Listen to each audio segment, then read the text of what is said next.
Profesional muda kita berbagi cerita, jadi inspirasi untuk semua. Ragam kisah tentang menggapai cita-cita, berkarya hanya untuk Indonesia. Indonesia Muda Club, Indonesia Muda Club. Yang muda yang bicara, yang muda yang berkarya untuk Indonesia. Hanya di Indonesia Muda Club. Ya, selamat datang profesional muda BUMN kita. Pada hari ini kita kembali di acara Indonesia Muda Club yang bisa dikatakan sebagai episode yang kelima. Dan inilah tempatnya teman-teman muda, para profesional muda untuk bisa bicara, menyampaikan ide-idenya ataupun menyampaikan apa yang telah dicapainya dalam pekerjaan-pekerjaan mereka sebagai profesional muda. Dan kali ini, hari ini, kita sangat beruntung karena kita akan berbicara mengenai produknya BUMN. BUMN ini punya produk dari hulu ke hilir, apa aja ada.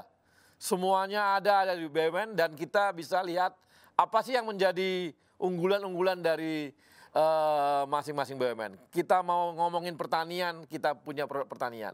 Kita mau ngomongin namanya pesawat, kita punya produk pesawat seperti PTDI. Kita mau ngomongin yang namanya tank, ya, mobil tank yang untuk militer, kita juga punya.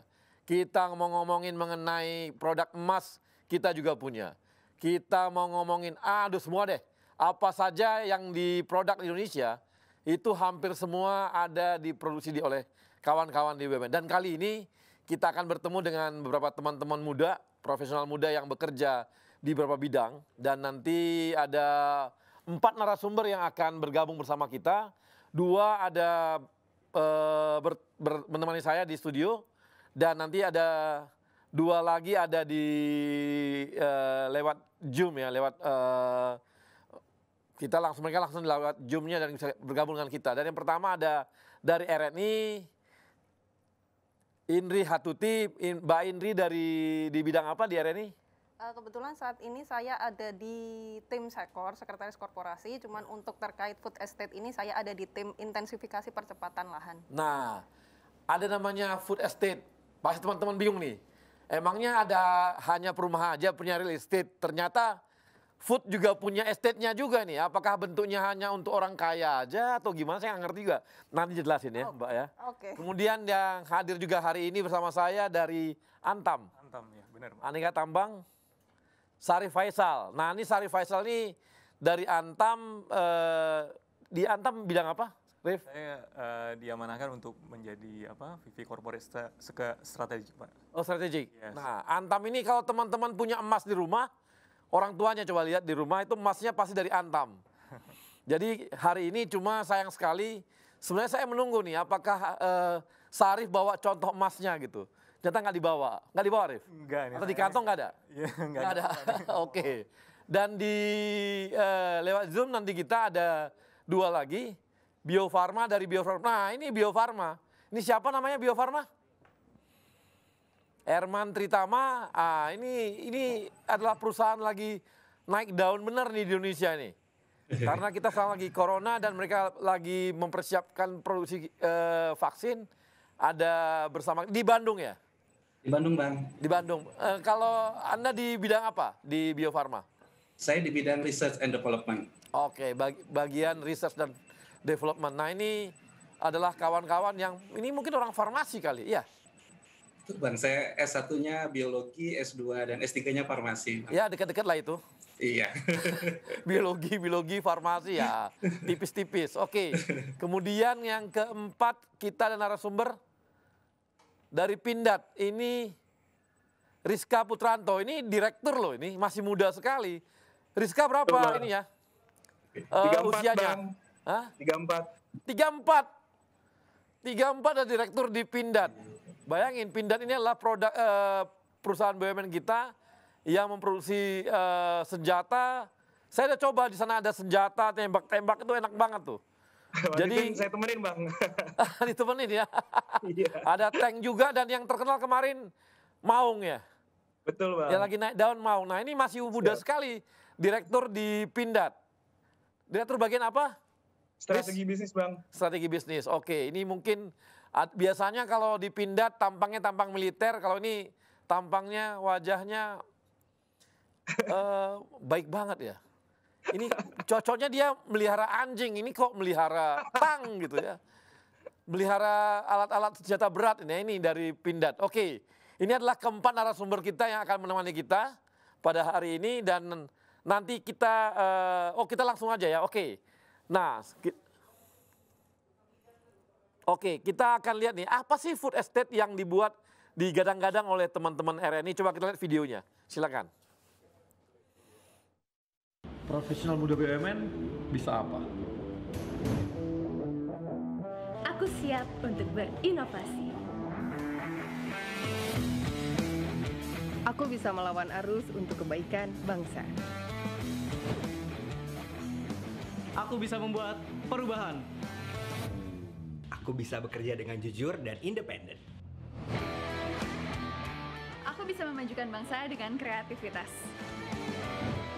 Kini saatnya profesional muda BUMN dan Indonesia mempunyai wadah untuk mengasah dan bertukar pikiran agar lebih kreatif, inovatif, dan solutif.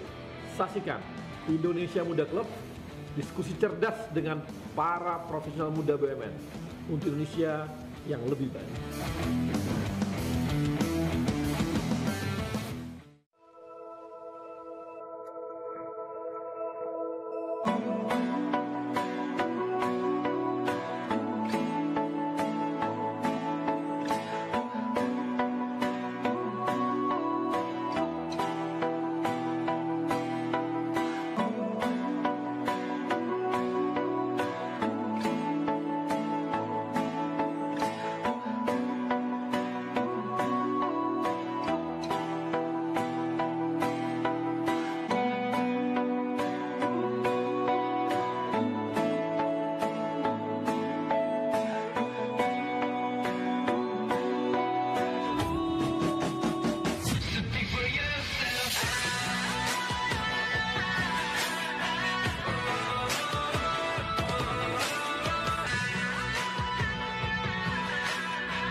Ya, baik. Nah, ini adalah produknya RNI bersama teman-teman. Ini klasternya mereka, klaster pangan.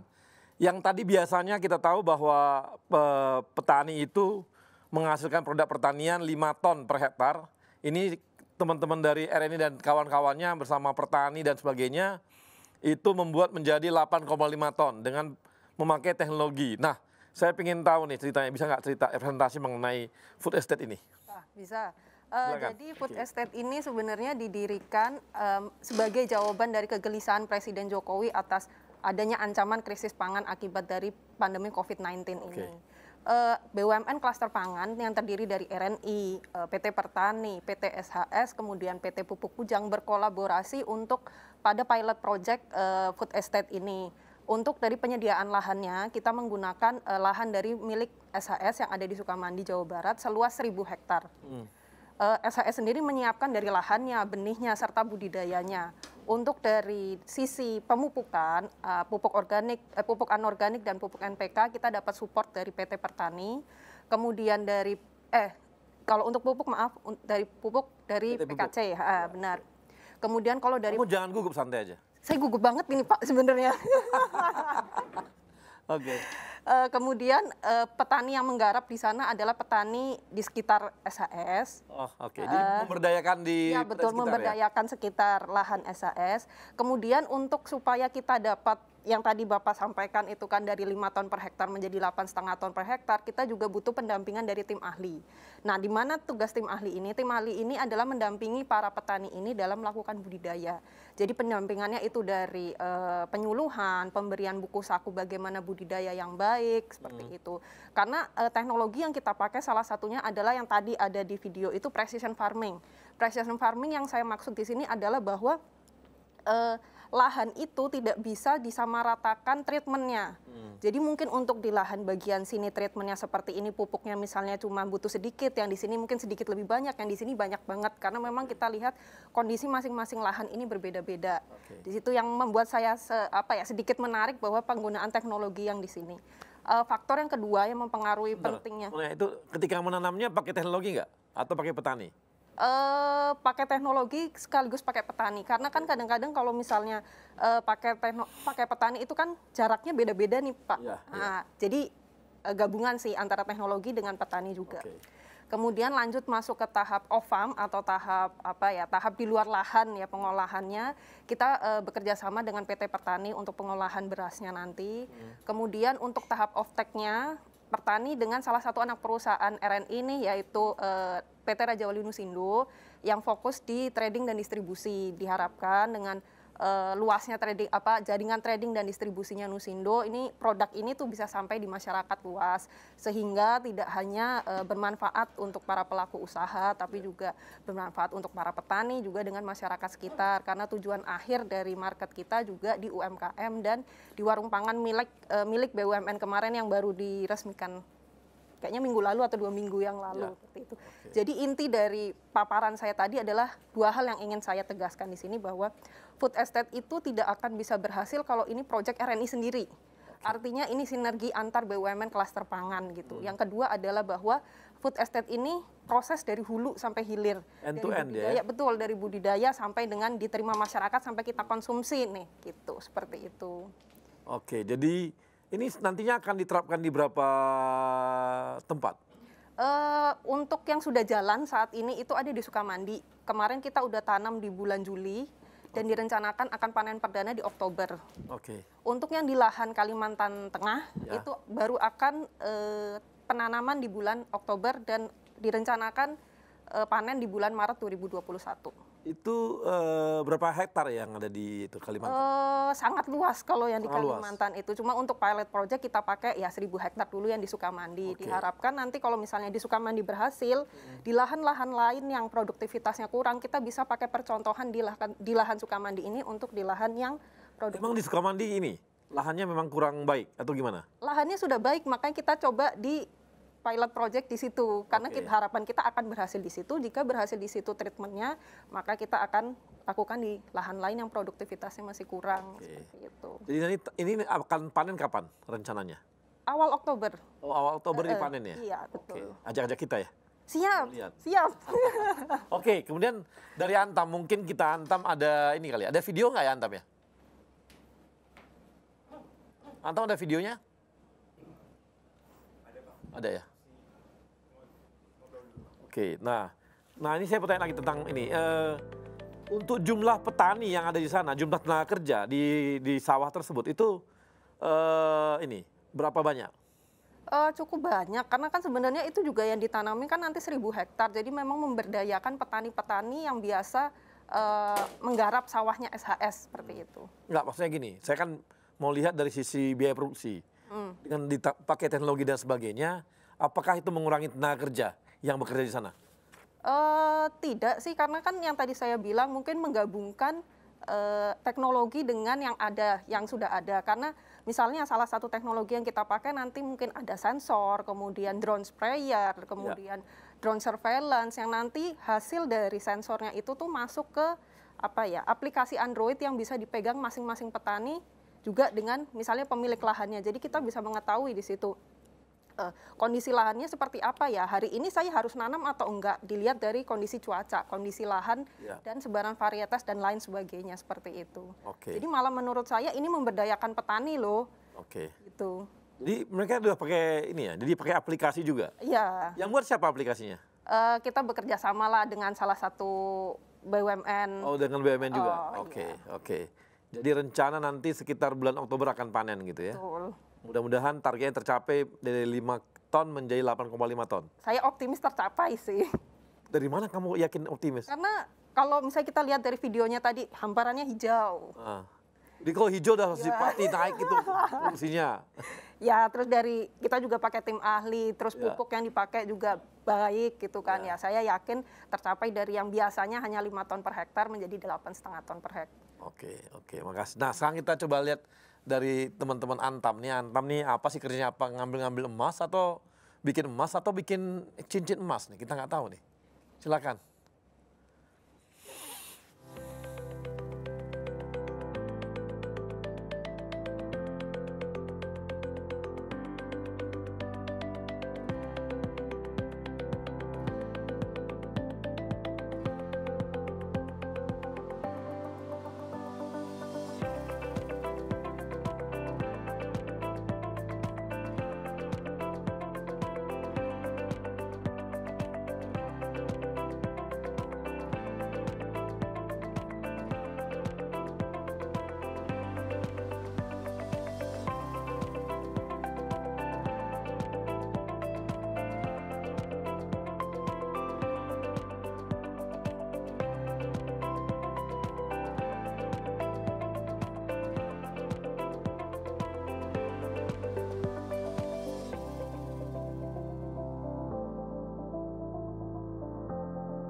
Oke, silakan.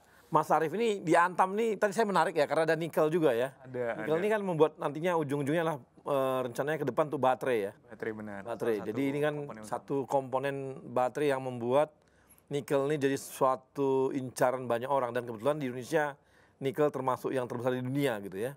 Nah gimana Arief, kira-kira di Antam gimana ceritanya? Ya, terima kasih ya Bang Arya ya. Saya juga Antam juga terima kasih nih karena udah diundang sini untuk bisa bayar kalau gitu. Aduh, itu dia masalahnya. Siap, ntar kita bayar. Jadi memang pertama yang terlintas kalau kita tanya orang-orang, Antam nih perusahaan apa sih? Pasti yang terlintas adalah perusahaan emas, Pak ya. Perusahaan emas. Nah, padahal sebenarnya Antam ini komoditas yang dijual bukan cuma emas. Kita juga punya komoditas lain kayak boksit tadi udah dilihat di video, kemudian kita juga punya nikel. Bahkan kalau secara sumber daya, kan kita perusahaan tambang ya, sumber daya yang paling besar yang kita miliki itu malahan memang biji nikel, Bang Arya. Jadi, tapi nggak apa-apa, itu kan artinya menandakan bahwa brand emas kita ini, brand emas kami ini sangat kuat dan sudah diterima di pasar. Nah, nggak masalah itu. Jadi, cuman kalau memang kita mau lihat lebih jauh mengenai komoditas lain Antam ya, memang dari sisi kita mining company, tapi sebenarnya nggak murni kita nambang doang istilahnya, tapi kita juga dari hulu ke hilir, mulai dari eksplorasi, penambangan, sampai kita juga bikin pabrik pengolahannya, Bang Arya. Jadi untuk setiap stream ini, baik stream emas maupun boksit ataupun nikel, kita dari hulu sampai hilir kita jabanin lah istilahnya. Jadi kalau misalnya di emas, kalau kita bicara produk tadi, saat ini memang produk yang brandnya kuat itu yang dari LM ya Bang Arya ya. Nah, kita punya produk utama yang pasti emas batangan ya. Emas batangan inilah yang dikenal. Oh nggak buat cincin gitu enggak ya? Bisa juga. Bisa juga. Jadi kita juga punya ada customize produk juga selain yang main produk tadi ya emas batangan. Emas batangan juga kita sekarang lebih elegan Bang Arya. Jadi secara desain itu kan kita udah bikin sertikat ya. Jadi lebih modern, lebih elegan ya. Harapannya juga customer juga lebih terlindungi dan bisa nyaman ya, karena di situ kita lengkapi juga dengan scan barcode juga. Jadi ya inovasi lah dari teman-teman di Logam Mulia. Kemudian juga kalaupun yang tadi customize tadi specialty product, bisa cincin, bisa juga kita ngeluarin sekarang ada gift series Pak. Jadi gift series itu misalnya Bang Arya mau ngucapin selamat apa ngerayu cewek gitu bisa dong. Nah, itu dia memang. Maksudnya saya mau ke sana tadi. Menarik. Jadi sekarang ini cewek-cewek jangan mau lagi dikasih-kasih. Betul sekali. Minta emasnya Antam gitu. Dia karena Antam sekarang udah punya itu ya. Udah ada gift series ya. Ya, gift series. Ini pelajaran bagi yang teman-teman milenial, untuk teman-teman perempuan, jangan lagi mau dikirim-kirimin yang lain-lain. Minta aja yang gift series punya Antam. Itu pasti sih lebih menarik.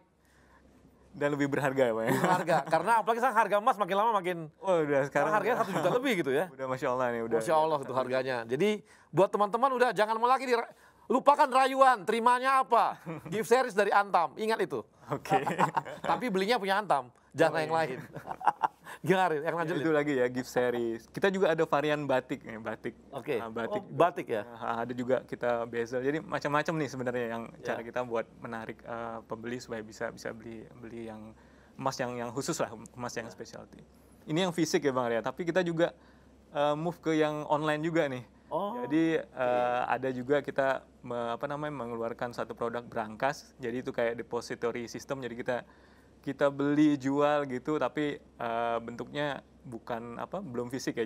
Jadi kita punya kayak tabungan gitu. Cuman nanti kalau misal mau diambil dan bentuknya cetak juga bisa. Jadi kita fasilitasi semua keinginan customer ini.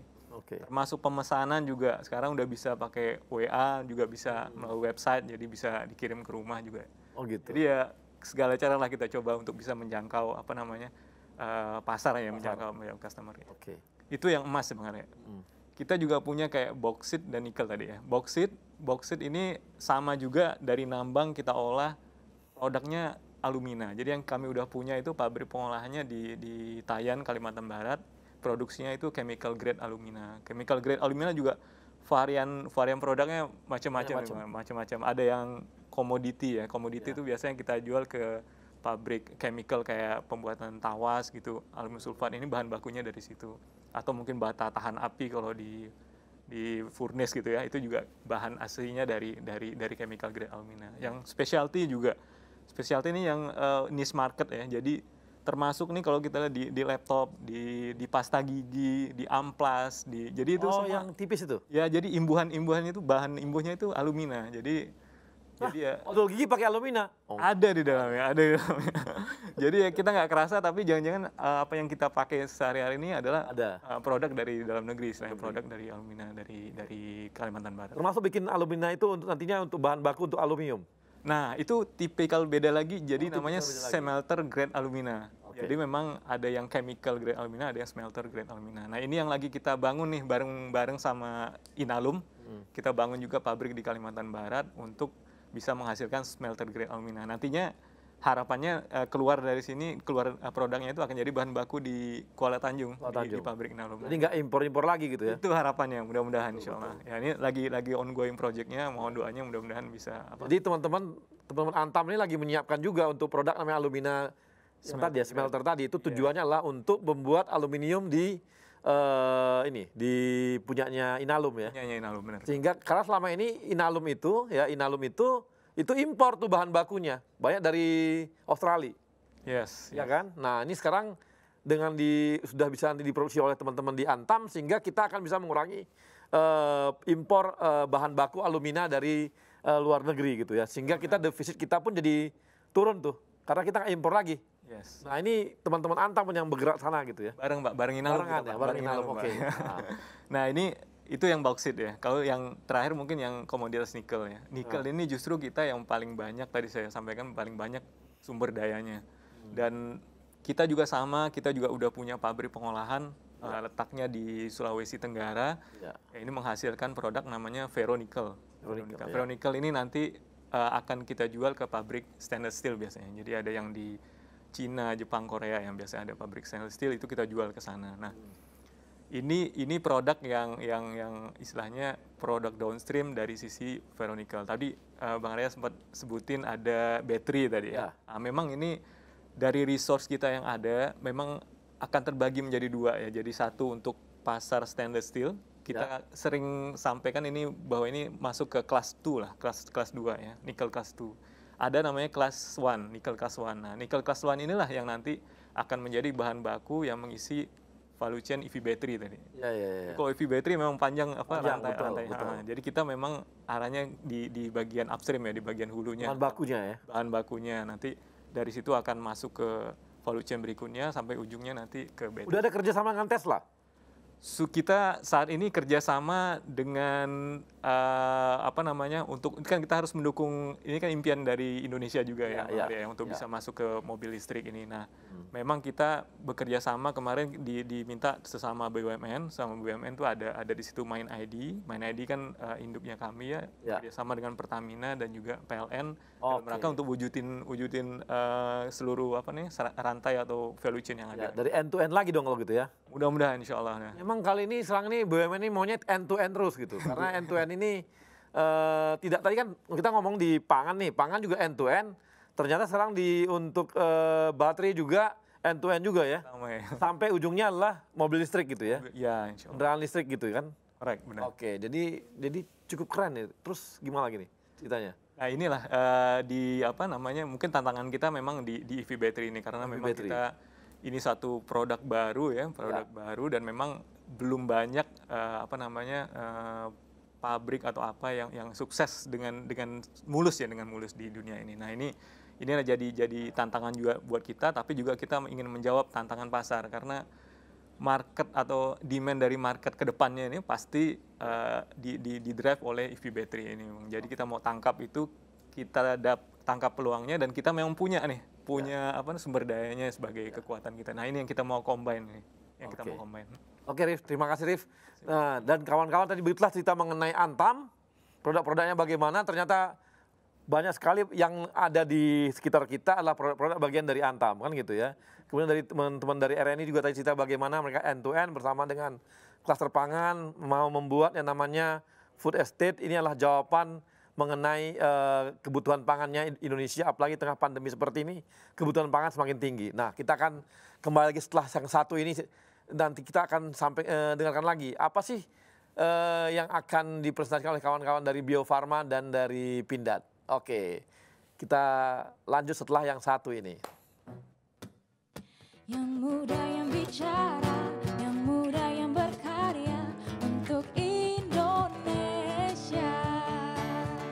Hanya di Indonesia Muda Club.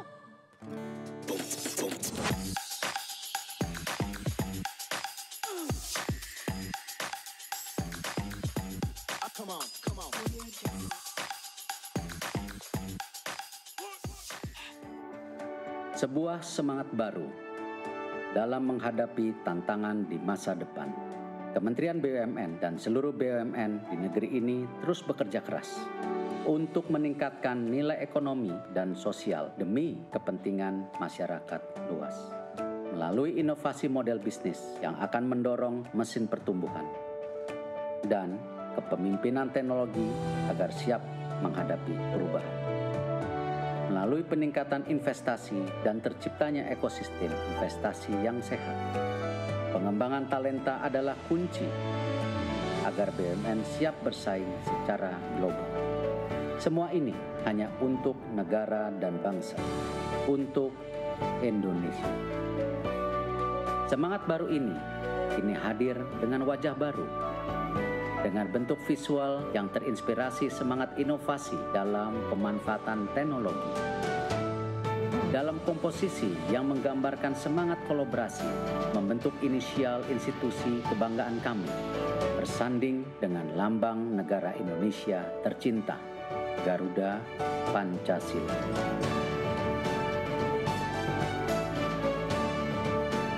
Inilah wajah baru kami, Kementerian Badan Usaha Milik Negara Republik Indonesia, BUMN untuk Indonesia.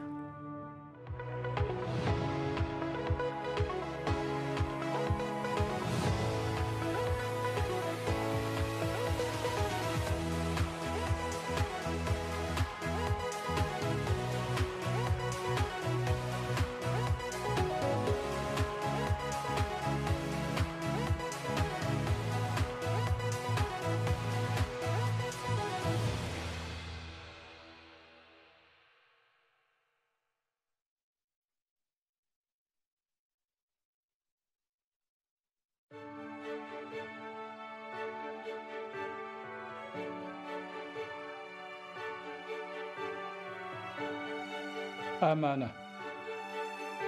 Kami memegang teguh kepercayaan yang diberikan. Kompeten. Kami terus belajar dan mengembangkan kapasitas. Harmoni. Kami saling peduli dan menghargai perbedaan. Loyal. Kami berdedikasi dan mengutamakan kepentingan bangsa dan negara.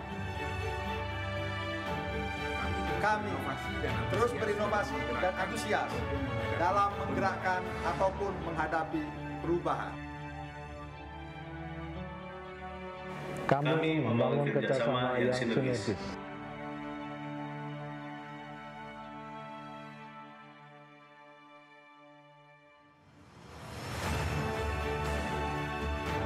Kami siap bertransformasi mewujudkan akhlak BUMN. Kami siap memberikan yang terbaik dengan akhlak BUMN. Saya akan pimpin, saya akan kawal. Mari wujudkan akhlak BUMN untuk Indonesia.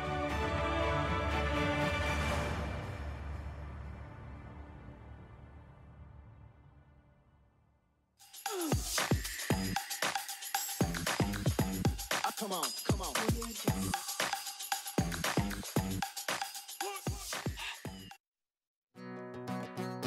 Yang muda yang bicara, yang muda yang berkarya untuk Indonesia. Hanya di Indonesia Muda Club. Ya, kawan-kawan profesional, kita ketemu lagi dan kali ini kita akan membahas mengenai Bio Farma. Bio Farma ini vaksin yang penghasil vaksin di dunia. Anda tahu nggak kalau mereka sudah ada sekitar 120 tahun yang lalu. 120 tahun lalu. Kita di mana ya? 120 tahun lalu mereka sudah hadir, mereka sudah buat vaksin. Vaksinnya ada 14 vaksin sampai hari ini. 14 vaksin dan mereka adalah termasuk yang terbesar. Kalau teman-teman tahu kenapa sih kita orang sekarang makin berkurang yang cacat ya kalau lahir tuh? Karena namanya vaksin polio. Nah, vaksin polio itulah produknya Bio Farma. Dan hampir 75%, namanya yang vaksin polio ini itu diproduk di dunia itu dikuasai marketnya oleh Bio Farma. Jadi Bio Farma ini cukup keren gitu ya, cukup keren tapi banyak yang nggak tahu nih. Banyak yang nggak tahu, jadi kita perlu tahu dan apalagi biar teman-teman tahu ya. Pak Erick Thohir karena kemarin berbicara mengenai bahwa telah kita akan mendapatkan vaksin sampai ratusan juta, 250 juta, hampir 300 juta vaksin, itu membuat harga saham di bursa saham hari ini naik tinggi gitu. Mencapai 5.000 sekian, 500 atau 500, saya lupa. Tapi itu semua karena omongan seperti itu gitu. Jadi begitu kuatnya pengaruh vaksin karena pandemi ini dan kita akan dengarkan nih. Bagaimana nih? Dari Erman, saya ingin tahu Erman, halo Erman. Iya Bang. Ya silakan Erman. Ya terima kasih Bang. Man, kau dulu di mana kuliah? Kuliah di mana dulu? Saya kuliah S1-nya di ITB Bang, S2, S3 juga di ITB Bang. Nah ini tampang-tampang ITB begitu tuh. Nah, lugu, nerd dan sebagainya. Cuma saya aja agak gaya dikit. Yang lain mah aduh kayak gini gayanya. Gaya Erman gini. Apalagi ketemunya vaksin mulu. Man, cerita Man mengenai Bio Farma. Ya Bang, terima kasih Bang. Jadi sedikit memberikan ilustrasi dulu Bang bagaimana vaksin itu dibuat. Jika kita lihat ada dua sebenarnya besaran untuk membuat vaksin. Yang pertama adalah membuat bahan aktifnya, kita sebut dengan balek bahan aktif ini. Bahan aktif ini sebenarnya kalau kita lihat tadi di RNI itu menanam benih padi kemudian memanen hasil padi. Kalau di Bio Farma Bang, yang kita tanam adalah virus atau bakteri. Jadi misalnya pada kasus COVID, maka kita menanam virus corona yang tadinya jumlahnya misalnya baru 1 sel, dipanen menjadi kurang lebih misalnya sekitar 1 juta sel. Jadi kita memperbanyak virus itu. Jika platform teknologi yang diambil adalah inaktivasi, maka virus tadi yang sudah 1 juta sel itu Bang, itu kita inaktifkan dengan menggunakan agent penginaktivasi. Nah, setelah kita bisa membuat bahan aktifnya, baru kemudian kita membuat produk akhirnya. Produk akhirnya vaksinnya tadi, Bang. Jadi bahan aktif tadi yang sudah pekat, yang jumlahnya misalnya sekitar 1 juta, itu kita akan encerkan dengan larutan pengencer, kemudian ditambahkan stabilizer, ditambahkan adjuvan, hingga kemudian menjadi produk vaksin yang siap untuk dikemas dan didistribusikan untuk digunakan. Waktu bikin vaksin ini cukup lama, Bang, karena sebenarnya selain proses produksinya, ujinya untuk memastikan bahwa vaksin itu aman dan berkhasiat, itu secara umum sekitar 1 tahun, jadi 12 bulan untuk membuat 1 buah vaksin. Nah, bagaimana dengan pengembangannya sendiri? Pengembangannya sendiri juga cukup panjang, Bang. Kalau dilihat pengembangan pembuatan vaksin, itu secara umum hampir 15 tahun. Mulai dari pemilihan kandidat vaksin, uji preklinis, kemudian uji klinis, yaitu uji di manusia. Sampai kemudian vaksin ini mendapatkan persetujuan dari badan regulasi. Dalam hal ini untuk di Indonesia dari Badan POM. Baru kemudian bisa dijual.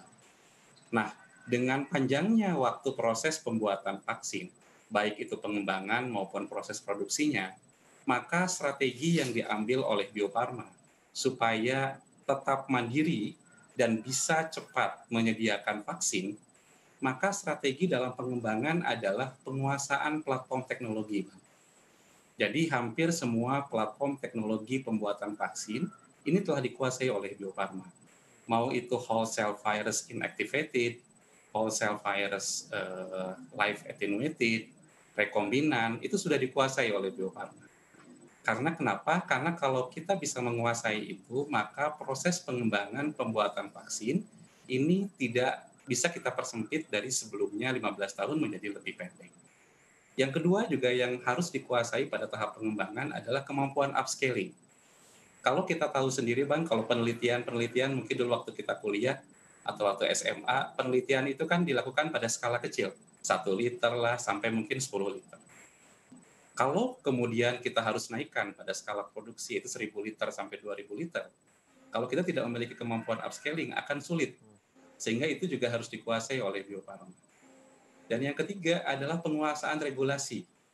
Penguasaan regulasi menjadi faktor penting. Karena jangan sampai vaksin yang sudah kita buat dalam jangka waktu yang lama, 10 tahun sampai 15 tahun, ternyata tidak bisa digunakan, Bang. Karena misalnya tidak memenuhi aturan yang dipersyaratkan oleh Badan POM. Nah, itu yang harus kita kuasai dengan baik. Nah, bagaimana dengan penyediaan vaksin? Ya, Bang. Nah, kalau gitu yang corona sekarang sangat cepat dong ya, hanya berapa bulan udah seperti ini kondisinya. Betul, Bang. Nah, pada kondisi 15 tahun ini bisa sampai hanya berapa bulan gitu ya. Betul, Bang. Jadi pada kondisi emergensi, pada kondisi pandemik seperti ini, jadi ada beberapa aturan memang yang diperbolehkan di Badan Kesehatan Dunia WHO sendiri, itu ada namanya EUL, Emergency Use Listing. Jadi pada kondisi emergensi, memang pembuatan vaksin ini dipercepat. Jadi ada beberapa tahapan yang diperbolehkan untuk dilewati. Tetapi tentu tetap harus ada pembuktian. Makanya tetap harus ada uji klinis yang dipersyaratkan, Bang. Gitu. Nah tadi lucu juga ya, tadi dari 1 juta misalnya, dari vaksin itu baru diperbesar, diperbanyak di 1 juta. Itu apakah untuk melemahkan dia atau bagaimana ya? Nah, kalau pada konsep vaksin dengan platform seperti yang saat ini, yang whole virus yang inactivated, sebenarnya tujuannya adalah memperbanyak, Bang. Karena gini, karena kalau benih atau bibit itu kan mungkin kandungannya hanya 1 virus. Kalau 1 virus ini dibuat, kan langsung sekali pakai saja digunakan oleh pasien. Maka kita harus perbanyak. Nah, ini memperbanyak virus dari tadinya 1, misalnya 1 virus, menjadi 1 juta virus. Sehingga nantinya bisa dipakai untuk 1 juta pengguna, misalnya, Bang. Gitu, Bang. Nah, jadi kita memperbanyak virus. Jadi vaksin itu adalah virus itu sendiri sebenarnya? Betul. Jadi vaksin itu ada yang virus itu sendiri yang dilemahkan. Ada teknologi yang baru juga, Bang, yang dikembangkan oleh teman-teman kita juga, yaitu vaksin rekombinan. Jadi hanya mengambil bagian tertentu dari virus, kemudian diinsersikan pada misalnya pada ragi. Nanti ragi itu akan menghasilkan bagian komponen itu sendiri dari virus. Itu bisa memberikan efek kekebalan terhadap manusia juga. Jadi bisa virus itu sendiri, bisa bagiannya dari virus. Jadi Coba kita akan lihat coba videonya ya. Ada video dari Bio Farma, coba kita tayangkan dulu. Silakan kawan-kawan. Presiden Republik Indonesia Joko Widodo didampingi Menteri Sekretaris Kabinet Pramono Anung, Menteri BUMN sekaligus Komite Penanganan COVID-19 dan Pemulihan Ekonomi Nasional Erick Thohir, Menteri Kesehatan Terawan Agus Putranto, Kepala Badan POM Penny Lukito, Kepala BNPB Doni Monardo, dan Gubernur Jawa Barat Ridwan Kamil meninjau secara langsung kesiapan fasilitas dan kapasitas produksi vaksin COVID-19 di Bio Farma dan penyuntikan perdana relawan uji klinis vaksin COVID-19 yang dilaksanakan di Fakultas Kedokteran Unpad dan diterima langsung oleh Direktur Utama Bio Farma Hanesti Bashir beserta jajaran Board of Executive Bio Farma. Dalam uji klinis 3 vaksin COVID-19 tersebut, Bio Farma bekerja sama dengan tim peneliti uji klinis fase 3 Fakultas Kedokteran Unpad Bandung selama 6 bulan ke depan.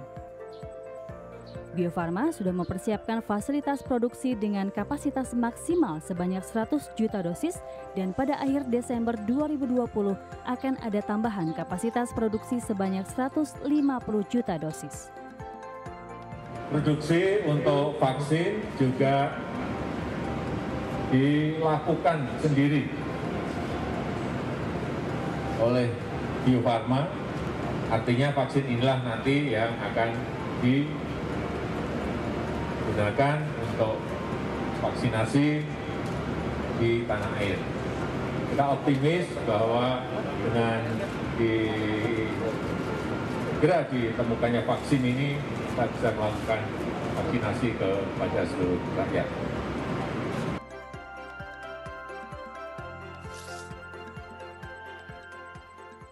Ya, kawan-kawan, tadi sudah kita lihat bagaimana tayangan mengenai Bio Farma dan tadi presentasi dari Bio Farma, dan ini merupakan quick win ya kalau kita bisa capai dengan cepat ya. Awal Januari kita sudah ada vaksin dan ini satu harapan lah, ada hope ya. Selama kita ini kan kita nggak ada hope ya, apa nih hope-nya gitu ya. Berbagai macam dibuat obatnya juga belum juga ditemukan, dan sekarang ada vaksin yang dibuat, dan ini adalah hope bagi kita karena ini nggak hanya bagi Indonesia loh, ini bagi dunia gitu loh. Karena semua dunia ini kan namanya epidemi ya, hampir semua dunia kena gitu dan dampaknya kemana-mana.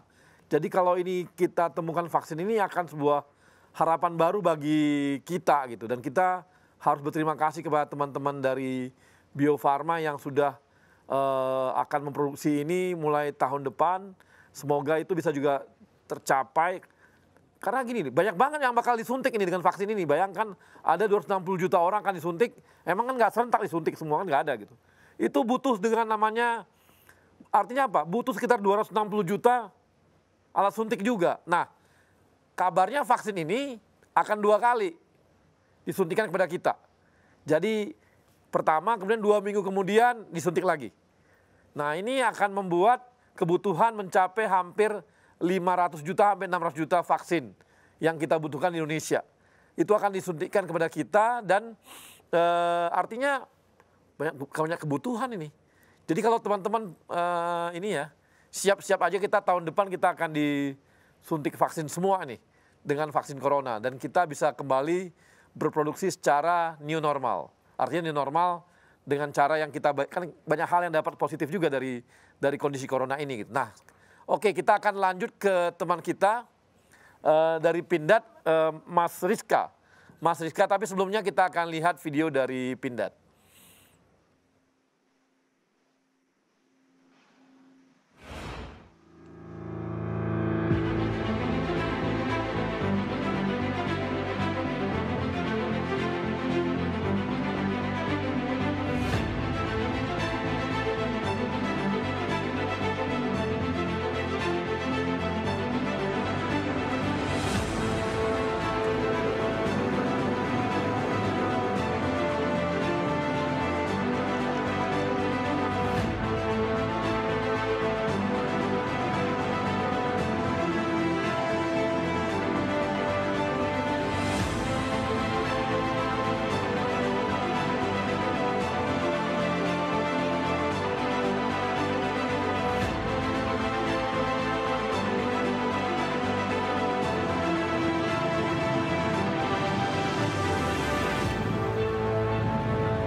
Ya, ini video yang baru ditayangkan adalah hanya satu dari begitu banyak produknya Pindad. Saya udah ke sana, saya udah coba juga nih kendaraannya ini, Maung ini keren.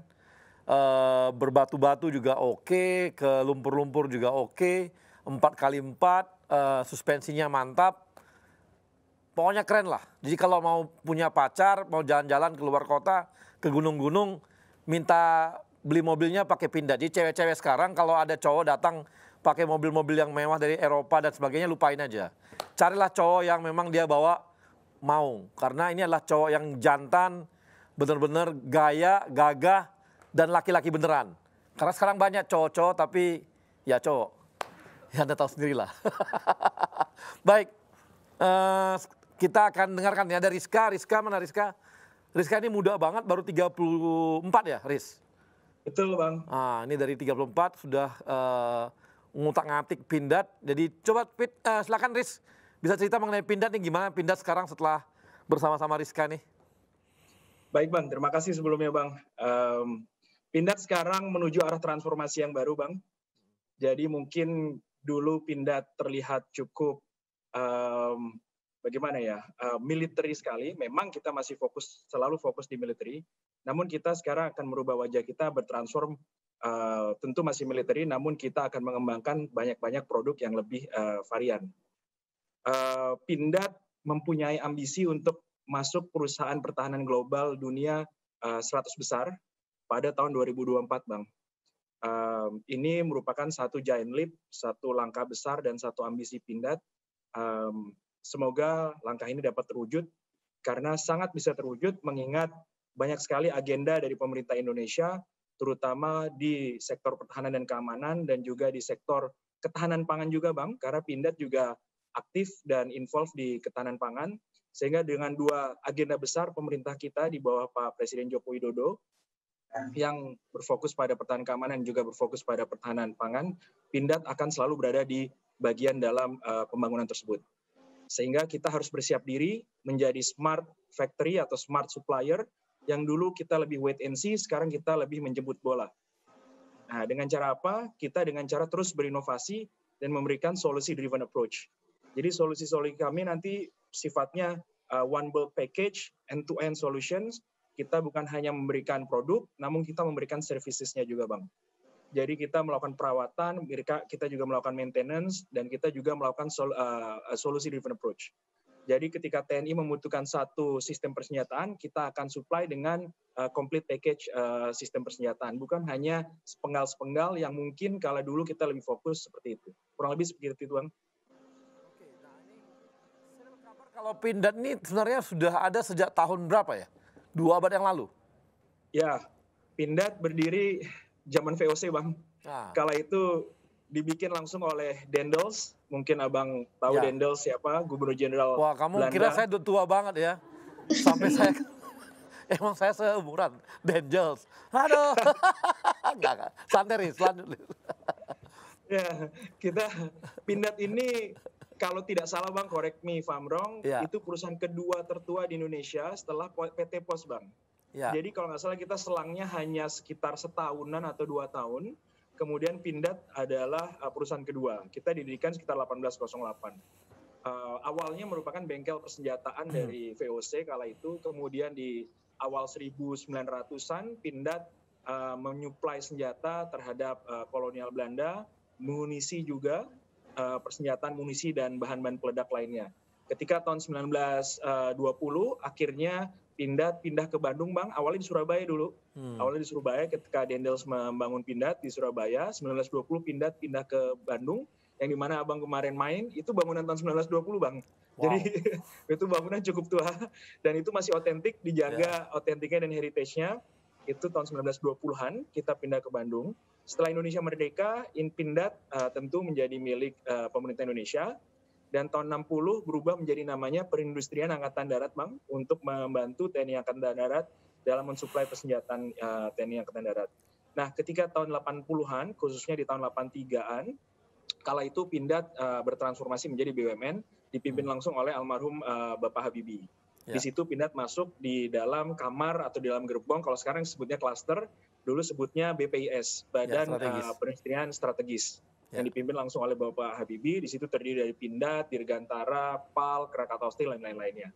Dan nama Pindad sudah bukan menjadi Perindustrian Angkatan Darat lagi, namun menjadi PT sekarang, PT Pindad.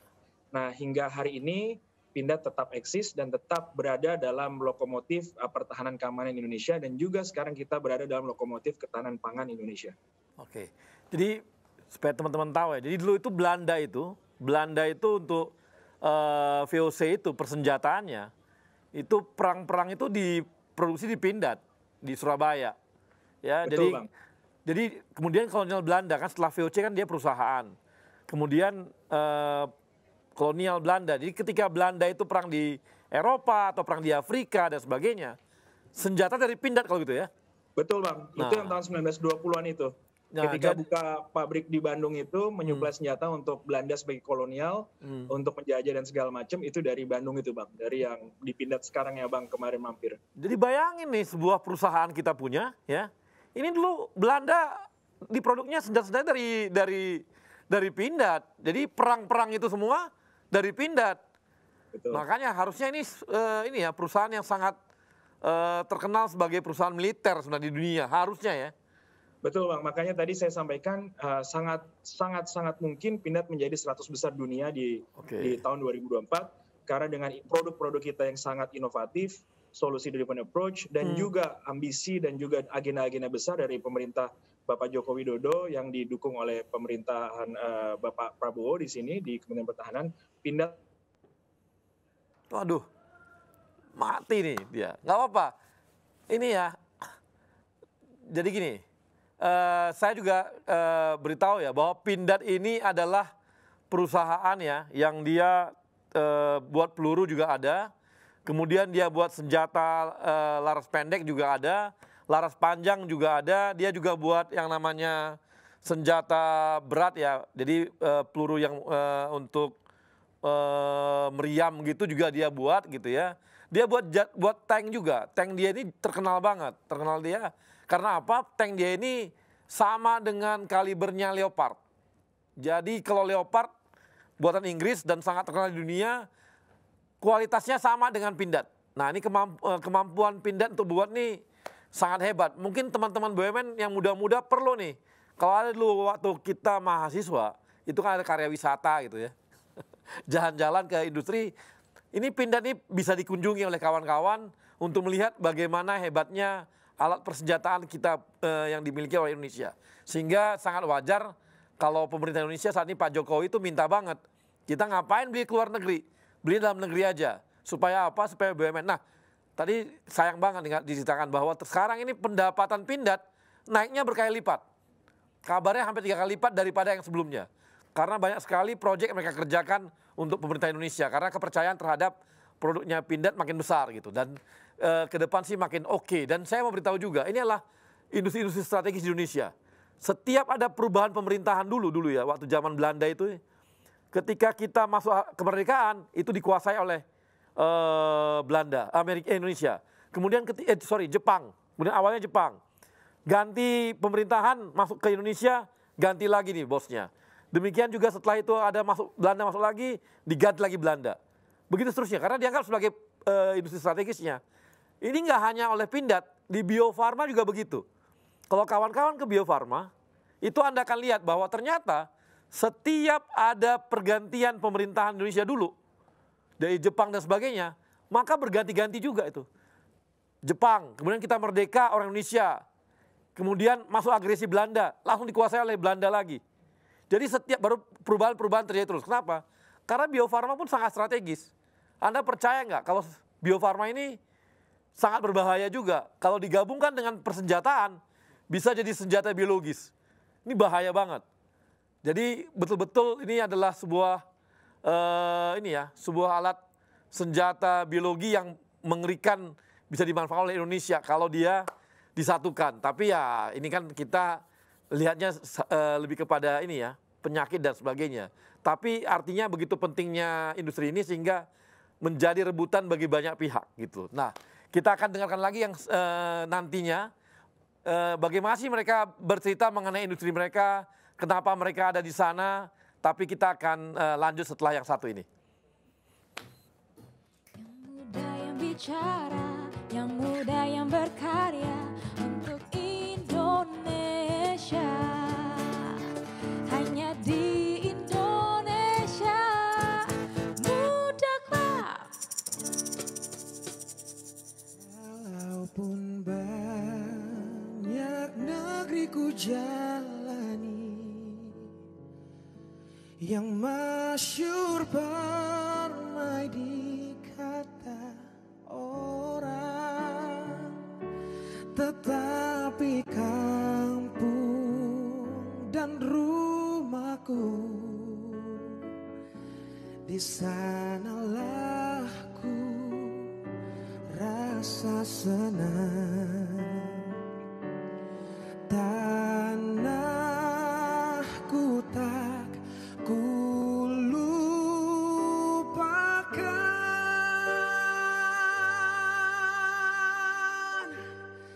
engkau ku banggakan.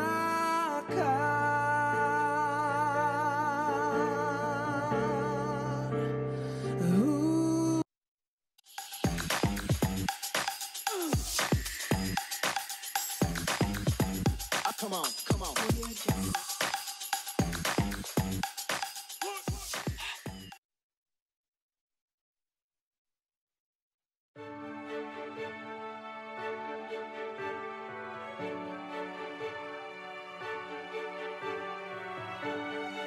Amanah. Kami memegang teguh kepercayaan yang diberikan. Kompeten. Kami terus belajar dan mengembangkan kapasitas. Harmoni. Kami saling peduli dan menghargai perbedaan. Loyal. Kami berdedikasi dan mengutamakan kepentingan bangsa dan negara. Kami terus berinovasi dan antusias dalam menggerakkan ataupun menghadapi perubahan. Kami membangun kerjasama yang sinergis.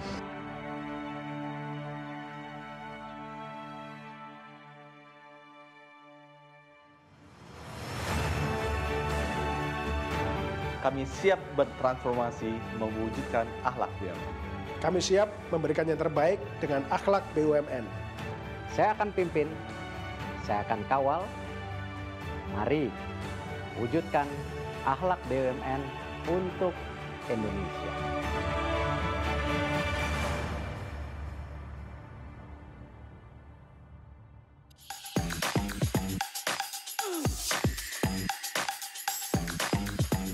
Come on, come on.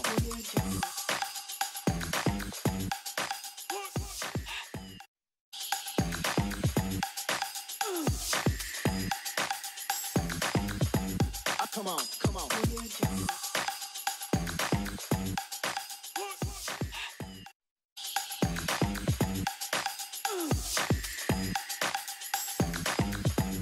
Come on, come on.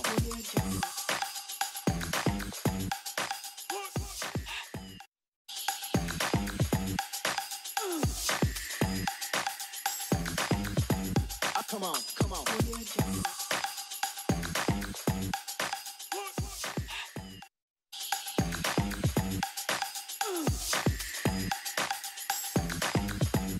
Come on, come on.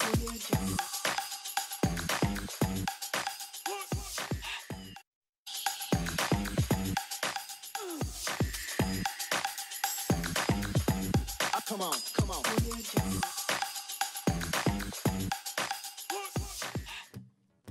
Yang muda yang bicara, yang muda yang berkarya untuk Indonesia. Hanya di Indonesia Muda Club. Ya.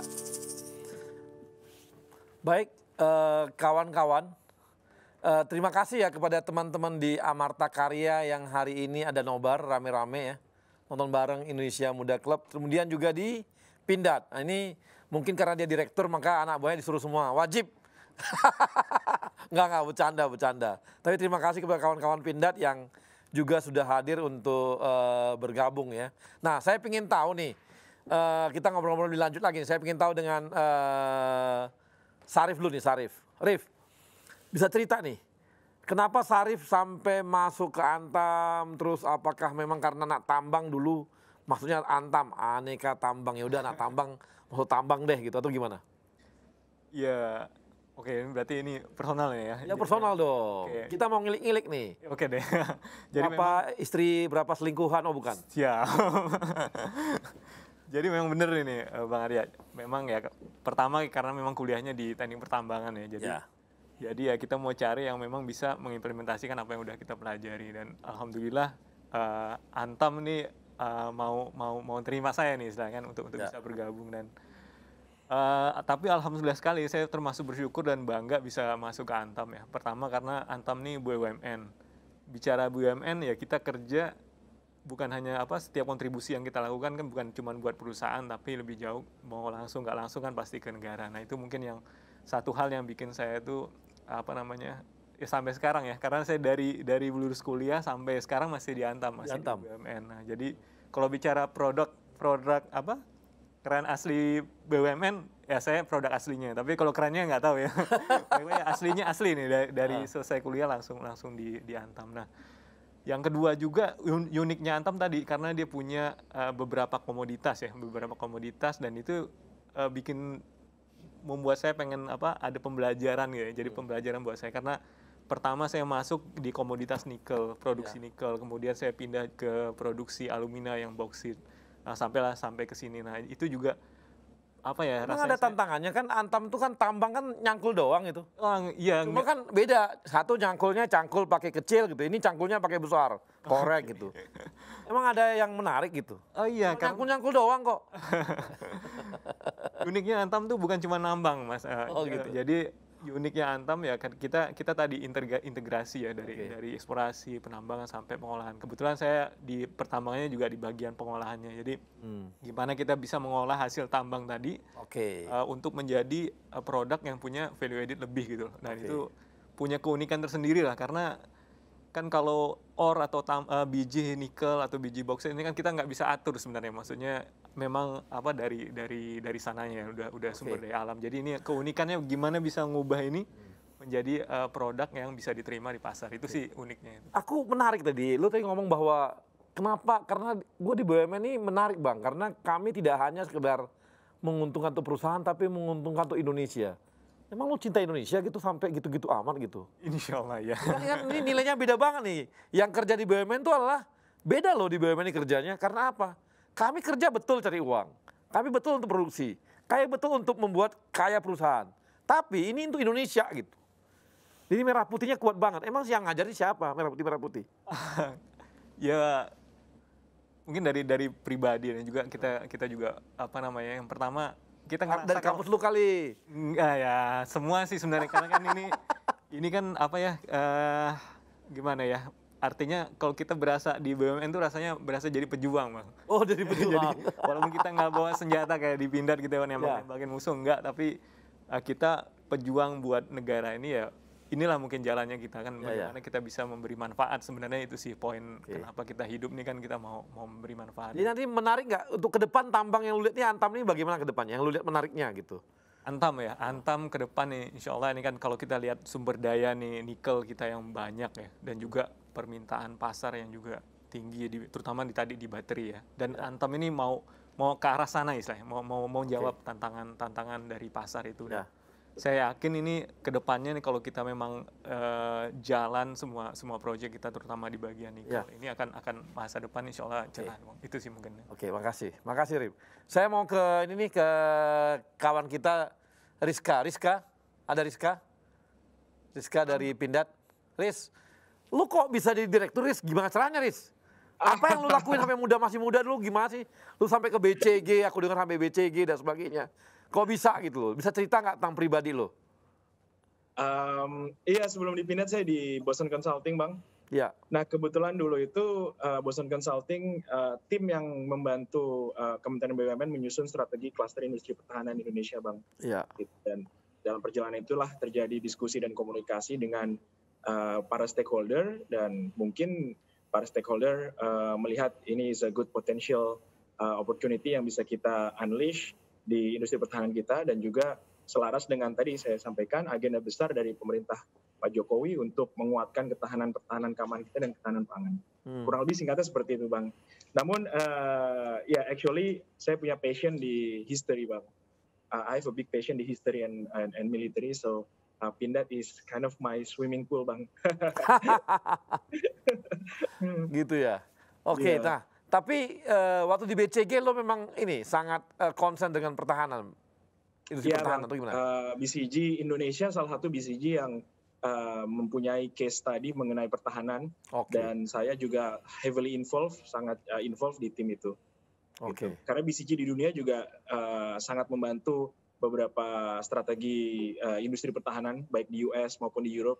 BCG itu sangat involved, dan ketika di Indonesia ya alhamdulillah saya mendapatkan opportunity itu, dan akhirnya ya life took me here, Bang. Oke, terima kasih. Nah, ke Erman, lu kok bisa ngurusin vaksin gitu? Vaksin tuh gimana sih? Sampai lu tertarik, lu kan dari biologi dulu gitu. Kalau farmasi oke deh gitu. Gimana? Iya, Bang. Jadi Bang, dulu sebenarnya waktu SMA kita nggak ada niat ya Bang ya, menjadi peneliti vaksin. Waktu SMA kan pengennya sekolah di sekolah negeri gitu ya, cepat kerja gitu ya Bang. Tapi ketika kemudian nyemplung nih di dunia biologi, ternyata saya membaca sesuatu yang sangat menarik Bang. Ada pernyataan yang menyebutkan bahwa ada 2 intervensi utama yang mengakibatkan perubahan besar terhadap kesehatan dunia. Yaitu yang pertama adalah air bersih, dan yang kedua adalah vaksin. Nah, berdasarkan hal itu ternyata jadi tertarik Bang. Wah, ternyata vaksin itu merupakan sesuatu yang sangat berdampak luas. Bisa mensejahterakan masyarakat, baik masyarakat Indonesia maupun masyarakat global. Karena bisa mencegah dari penyakit. Itu Bang sebenarnya asal mulanya, sehingga tertarik meneliti vaksin. Sekarang posisi sekarang di Bio Farma apa tadi? Senior manager di R&D Bang. Oh, R&D. Jadi lu dari awal masuk R&D terus? Enggak sih Bang. Jadi waktu pertama lulus, saya sebenarnya tidak masuk Bio Farma Bang. Saya di swasta. Kebetulan juga sama di R&D di pengembangan vaksin, tetapi animal. Oh, animal. Kemudian di tahun berikutnya masuk ke Bio Farma. Saya tiap 3 tahun berpindah Bang di Bio Farma, alhamdulillah. Jadi dari mulai produksi vaksin bakteri, pertusis, difteri, hingga kemudian ke R&D kembali. Oke, jadi alhamdulillah banyak pengalamannya Bang. Pengalaman di R&D gitu ya. Betul. Nah ini kira-kira lu mencapai sang senior manager ini dalam berapa tahun? Saya pada waktu menjadi senior manager itu pada usia 33 tahun Bang. Sampai sekarang senior manager terus? Iya.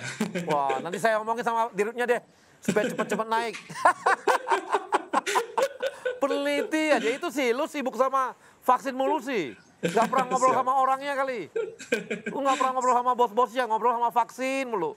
Akibatnya begini lu jadi sibuk dengan vaksinnya. Siap, Pak. Ini ya, ini banyak tipikal peneliti ya begini. Mereka adalah orang-orang yang memang sibuk dengan penelitian, nggak pusing dengan karirnya. Yang penting apa? Yang penting gue lihat vaksin, gue langsung tertarik gitu. Langsung dia semangat total. Jadi setiap ada vaksin baru, jangan-jangan lu ini nih, apa namanya, langsung tertantang banget gitu. Betul Bang, tertantang.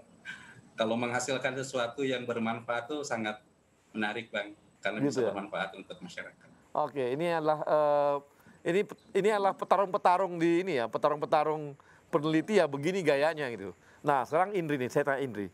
Indri masih 28 tahun, masih muda sekali loh nih Indri ini. 28 tahun dan sudah di RNI. Nah, RNI sekarang kamu udah berapa lama di RNI? Kebetulan baru 3 tahun.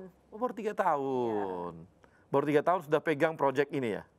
Sebenarnya kalau pegang langsung enggak, karena saya sebelumnya di bagian di bagian keuangan. Kemudian mulai tahun ini saya kebetulan mendampingi salah satu direksi RNI yang kebetulan koordinator dalam food estate ini. Jadi saya pasti dibawa kemana-mana. Dari situ saya dimasukkan ke tim sekalian. Iya. Jadi akunting ngurusin sawah gitu ya.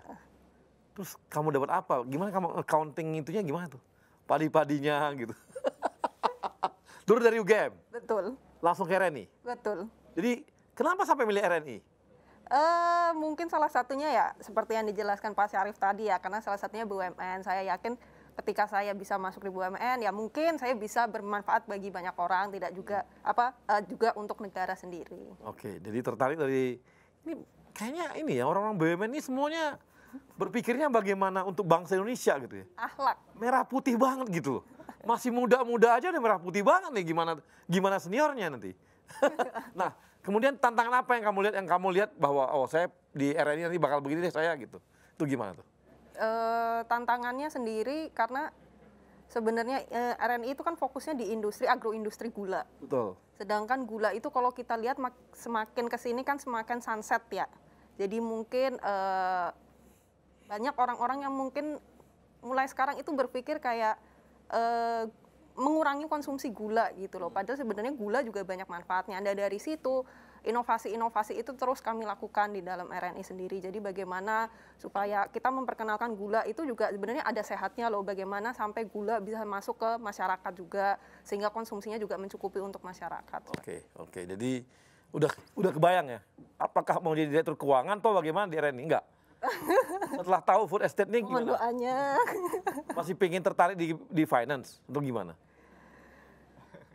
Ya sebenarnya saya siap ditempatkan di mana. Kamu gaya pejabat banget gitu.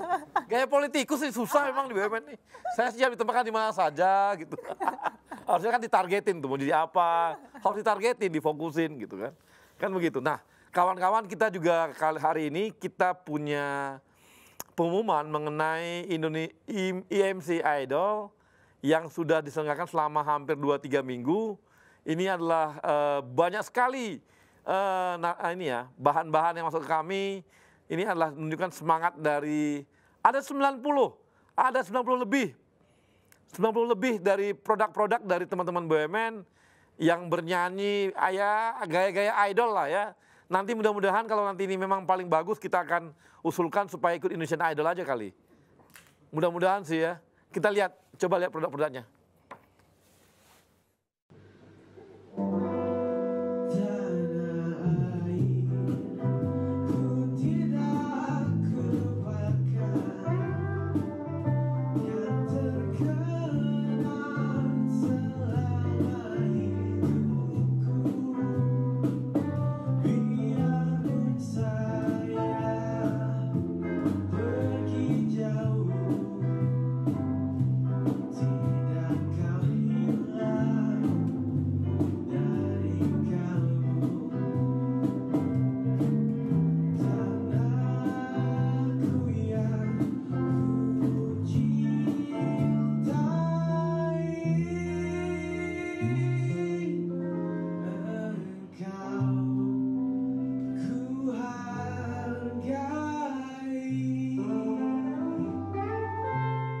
Pemenang ketiga ini dari mana ya? Ada yang tahu? Nah ini juara.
Yang masyhur permai di kata orang, tetapi kampung dan rumahku, di sanalah ku rasa senang. Tanah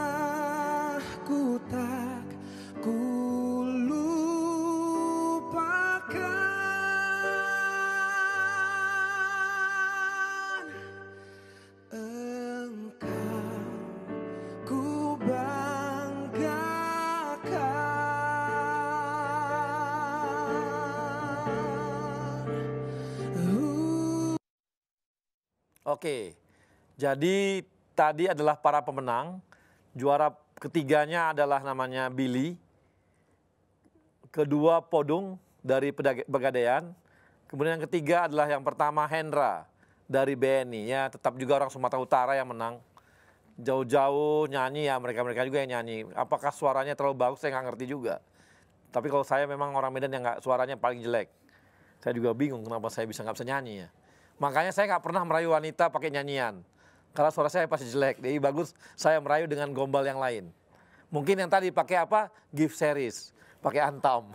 Jadi kalau Anda suaranya nggak bagus, nggak bisa merayu, rayulah dengan gift seriesnya mirip antam. Lebih hebat dan lebih mantap daripada suara yang baik tadi. Itu adalah gombalan paling mantap yang paling laku. Jangan lupa beli ke Antam ya. Nanti ada nanti ini butik-butik Antam, silakan beli. Kok aku jadi promosi Antam mulu ya? Ini apa karena ada sponsornya Antam? Gak ada ya? Udah gak ada pakai sponsor Antam. Kok gua jadi promosi Antam terus? Ya udah nanti lu bayar, gak tahu tuh. Nanti suruh Antam bayar deh promosi untuk IMC. Baik kawan-kawan, kita akan kembali lagi yang setelah yang satu ini. Bicara yang muda yang berkarya untuk Indonesia, hanya di Indonesia Muda Club.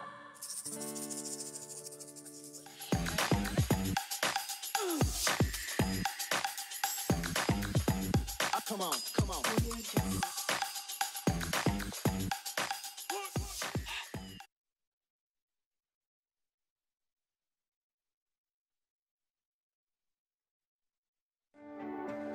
Sebuah semangat baru dalam menghadapi tantangan di masa depan. Kementerian BUMN dan seluruh BUMN di negeri ini terus bekerja keras untuk meningkatkan nilai ekonomi dan sosial demi kepentingan masyarakat luas.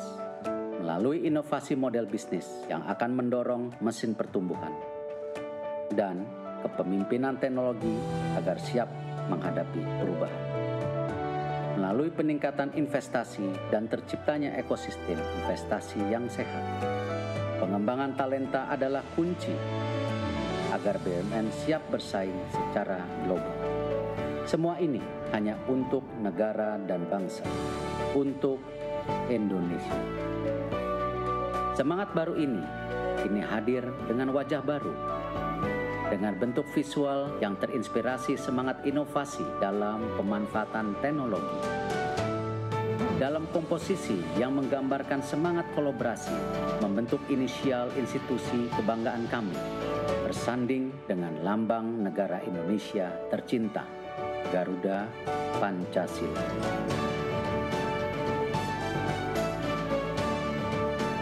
Inilah wajah baru kami, Kementerian Badan Usaha Milik Negara Republik Indonesia, BUMN untuk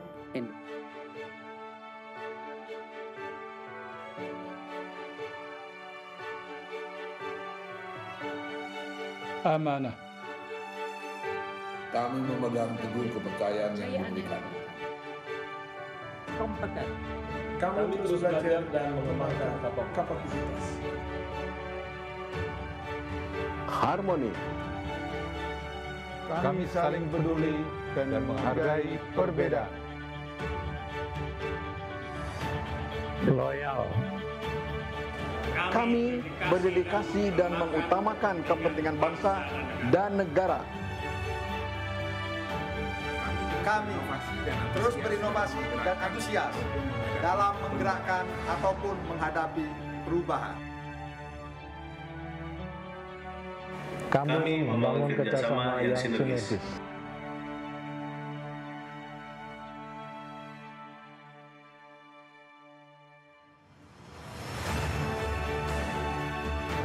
Kami siap bertransformasi mewujudkan akhlak BUMN. Kami siap memberikan yang terbaik dengan akhlak BUMN.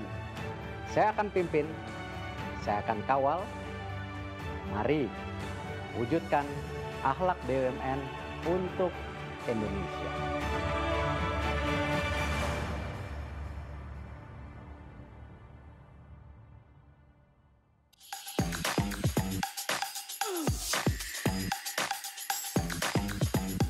come on, come on.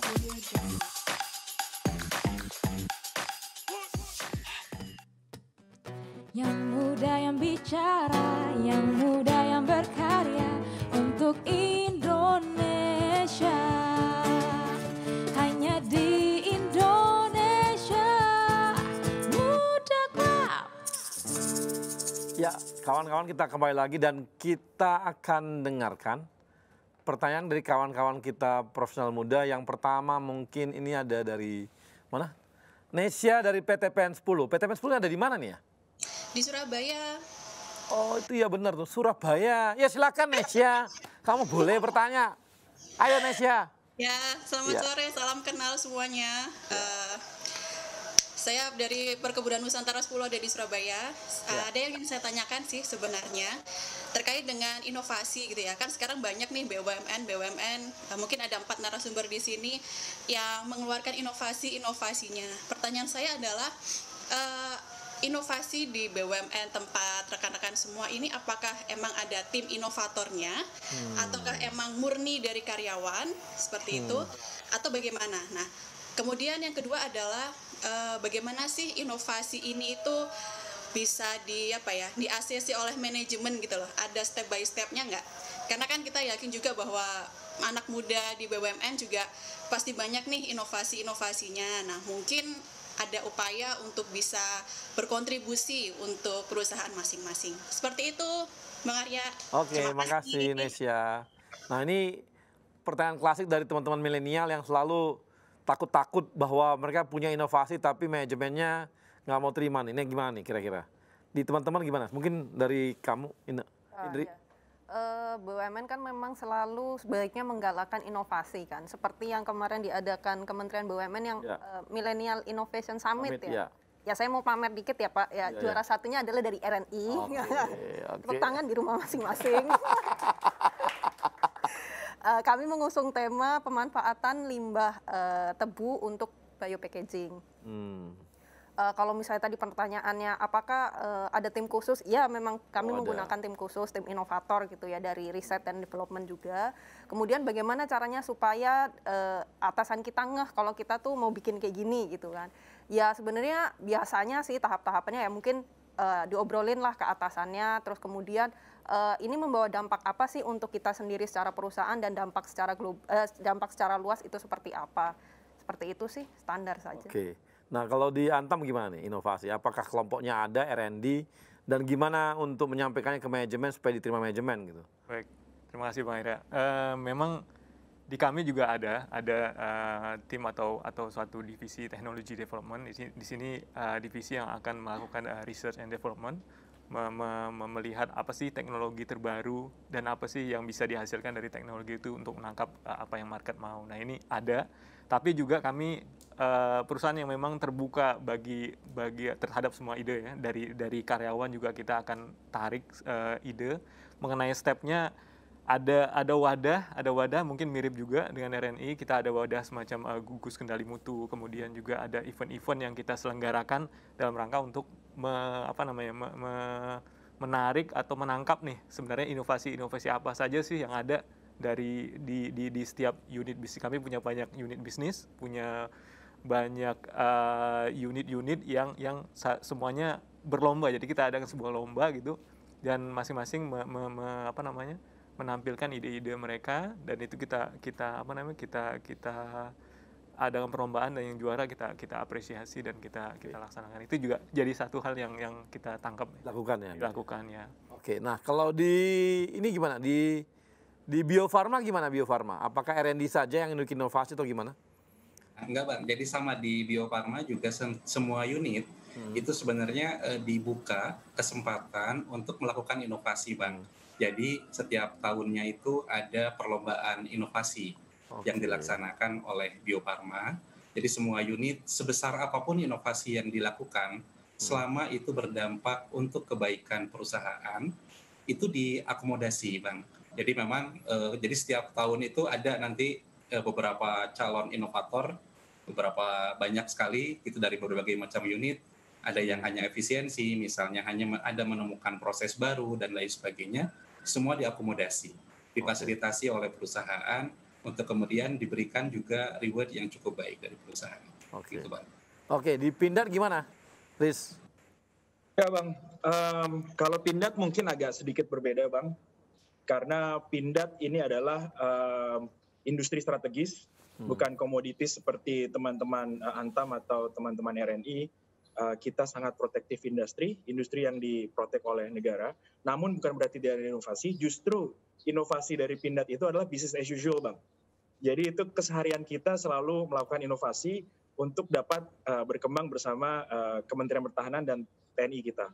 Nah ini sejalan dengan Renstra dan juga sejalan dengan doktrin TNI Bang. Kita harus bisa sejalan dengan Renstra dan sejalan dengan doktrin TNI kita dalam melakukan produk-produk inovasi kita. Nah kalau di Pindad kita ada satu divisi khusus Bang, namanya divisi inovasi. Memang mereka tugas dan fungsinya melakukan inovasi-inovasi.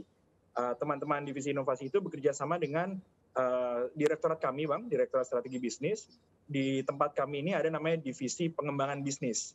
Nah, apabila teman pengembangan bisnis ini mengkaji, Bang. Jadi teman pengembangan bisnis mengkaji, melihat tren, melihat Renstra TNI, melihat global seperti gimana, kita ada usulan produk atau usulan solusi, kita diskusikan dengan teman-teman inovasi bersama kita memasak program-program ini dan produk-produk ini. Apabila ini sudah approve atau sudah accepted by pemerintah, khususnya Kementerian Pertahanan dan TNI, produk ini siap di launching. Kurang lebih segitu Bang. Oke, makasih. Jadi gitu ya Nesya ya.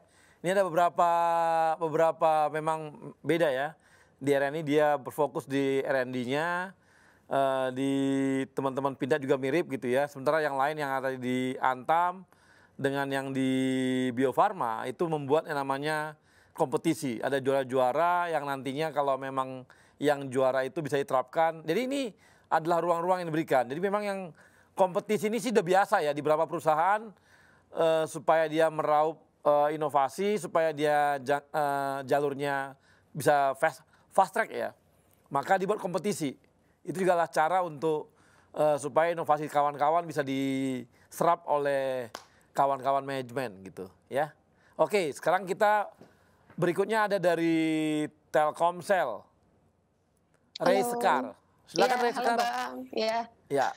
Jadi ada 2 pertanyaan boleh ya? Boleh dong. Satu untuk semua general lebih nanya ke ini sih, pain points-nya dari selama menjalankan program ini. Maksudnya sekarang yang spesifik di program ini apa aja sih pain points-nya? Terus dari situ lesson learn apa yang bisa diambil untuk teman-teman yang lain supaya bisa berkaca nih kalau melakukan sesuatu atau membuat inovasi itu harus siap untuk apa-apa aja.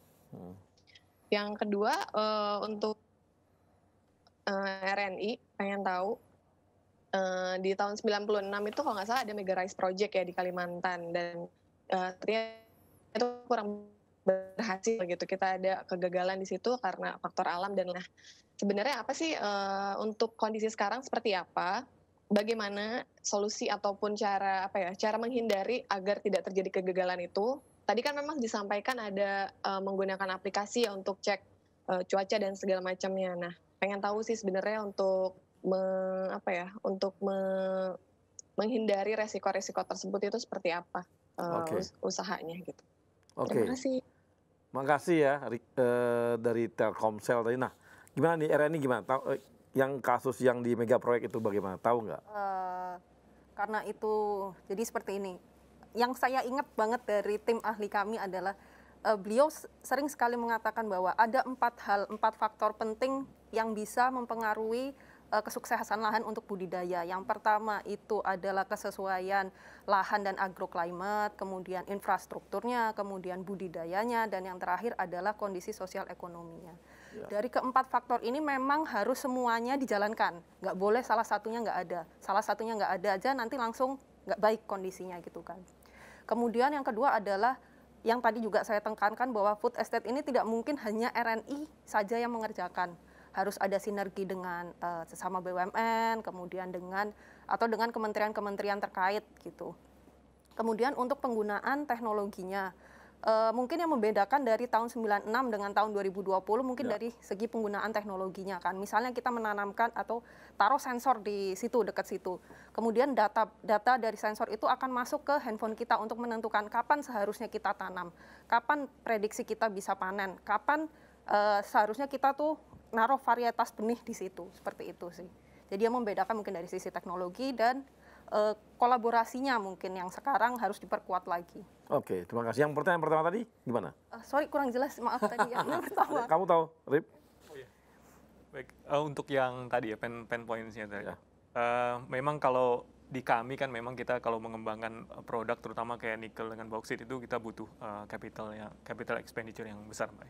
Jadi teknologi itu menjadi hal yang salah satu hal yang utama buat kita. Jangan sampai kita salah teknologi dalam rangka mau menangkap apa yang pasar mau, teknologi yang kita pilih salah. Nah, ini yang benar-benar kita jadi concern juga. Nah, untuk mencegah ini ya selama ini kami kan kita ini mining tahu kita punya resource, tapi mungkin teknologi kita sadar mungkin kita nggak fully understand terhadap ini kan teknologi yang baru. Nah, ini kita ya jalan kita ya kita membuka diri jadinya, baik itu misalnya kita bikin partnership atau mungkin yang sudah kita lakukan ya kita bekerja sama dengan kampus-kampus atau peneliti-peneliti di universitas untuk bisa sumbang saran atau memberikan masukan kepada kita mengenai teknologi apa sih yang tepat nih kalau kita mau masuk ke pasar terutama kayak nikel dan bauksit tadi. Jadi itu sih yang kita lakukan selama ini. Oke, Rif. Nah, kemudian gimana?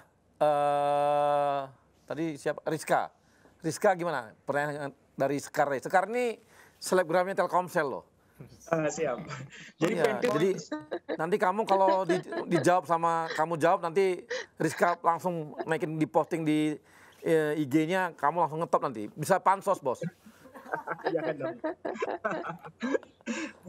Oke, pain points paling utama di industri pertahanan di Pindad khususnya adalah pembangunan ekosistem. Selama ini pembangunan ekosistem kita mungkin belum maksimal. Nah, inilah saatnya memang Kementerian BUMN dipimpin Pak Erick Thohir menggalakkan untuk pembangunan ekosistem, Bang.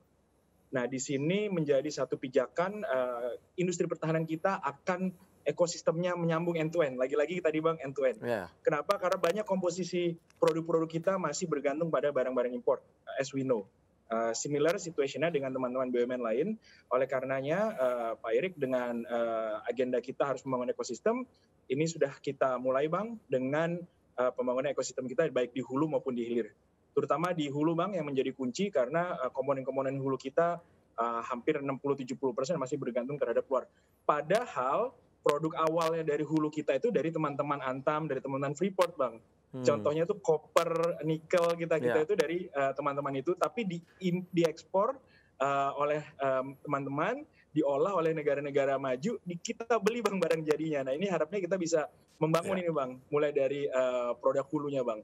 Sehingga nanti produk kompetisi kita lebih berkompetitif, harga kita juga lebih kompetitif dan tentunya menjadi solusi yang terbaik bagi pemerintah. Kurang lebih begitu. Ya. Nah, kalau di Bio Farma gimana pain point-nya?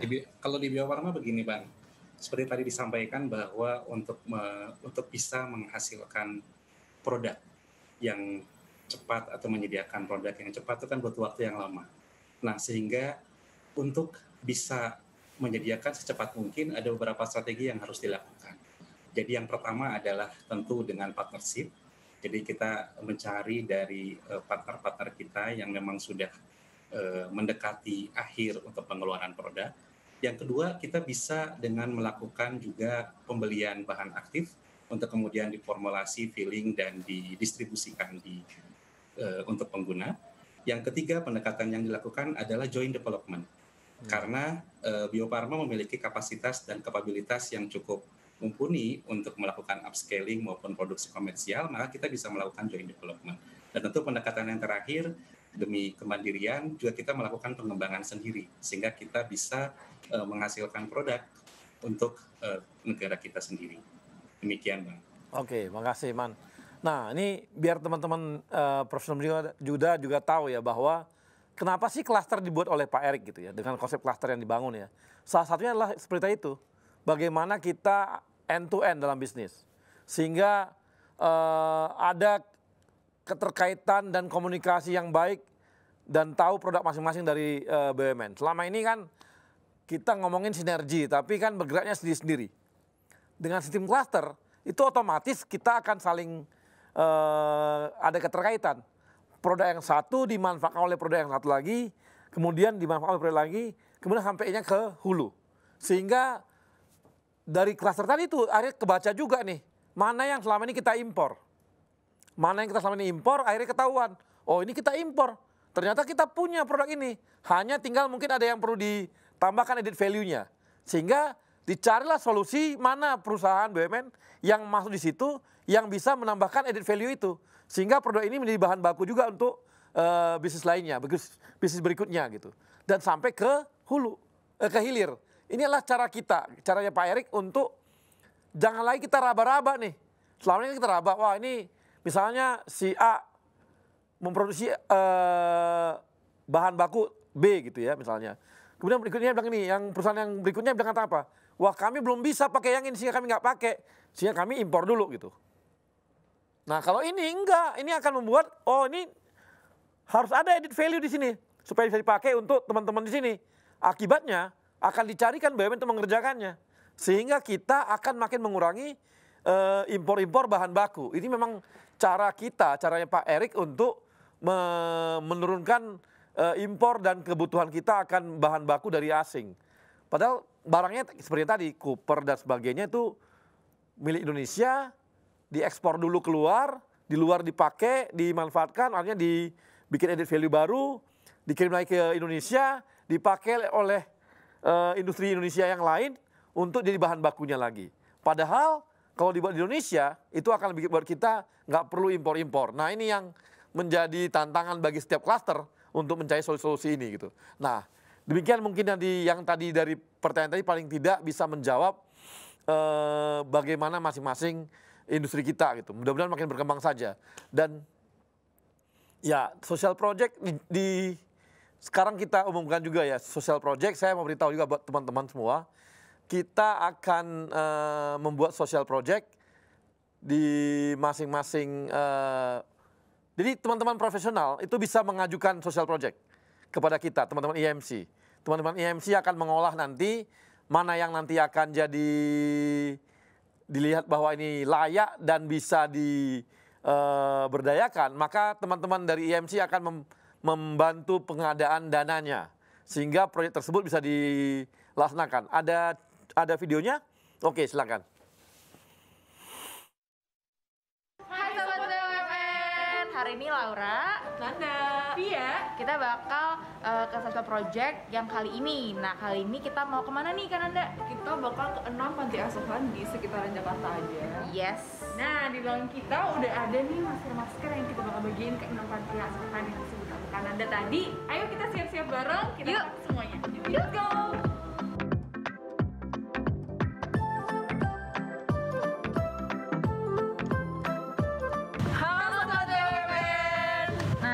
Sampai di tempat yang pertama, yaitu adalah Panti Asuhan Yayasan Triasi.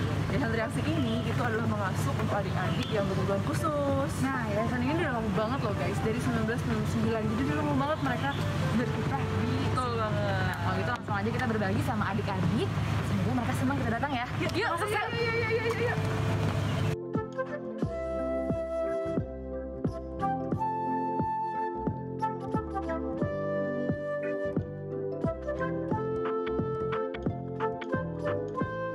Terima kasih dari UMJ, BUMN Indonesia, Muda Club. Jadi hebat banget guys, ternyata anak-anak di sini itu di train melalui workshop merajut dan lain sebagainya, bikin kayak gini nih, kayak ini sarung tangan buat masak, terus ini juga ada kasat. Ini tenunannya susah loh.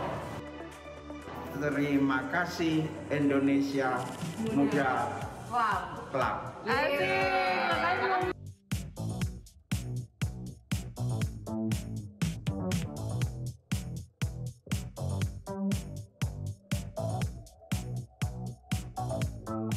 Hai Sobat Muda BUMN. Nah, sekarang kita udah sampai di tempat yang kedua, yaitu Panti Asuhan Muslimi. Yes, kita mau masuk, cuma kita nggak boleh ketemu adik-adiknya. Ya, untuk protokol kesehatan. Cuman kita seneng sih mereka memperlakukan protokol kesehatan ini dengan sangat serius. Jadi kita hormati itu. Jadi sekarang kita mau ketemu perwakilannya aja. Yuk.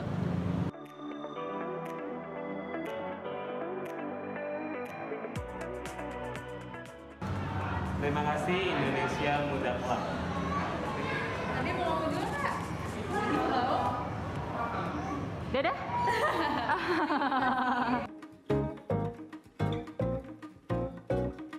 Oke guys, nah sekarang kita udah sampai di tempat yang berikutnya nih. Dan kayaknya ada seseorang yang kita kenal ya ini. Ada Kak Andi. Oke yuk, langsung kita kelab. Yuk kita sekarang langsung masuk aja ke dalam dan ketemu adik-adik dari LPA Gunananda.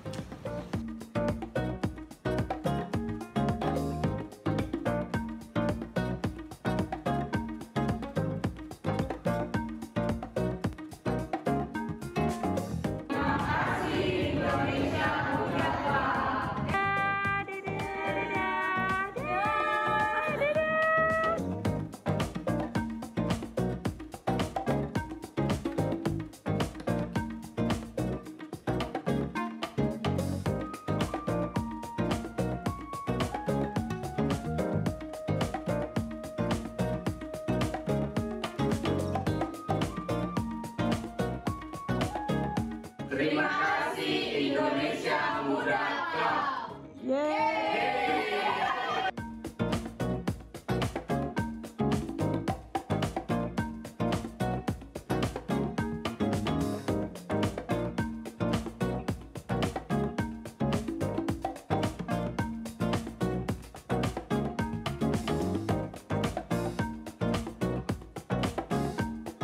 Terima kasih Indonesia Muda Club. Yeay.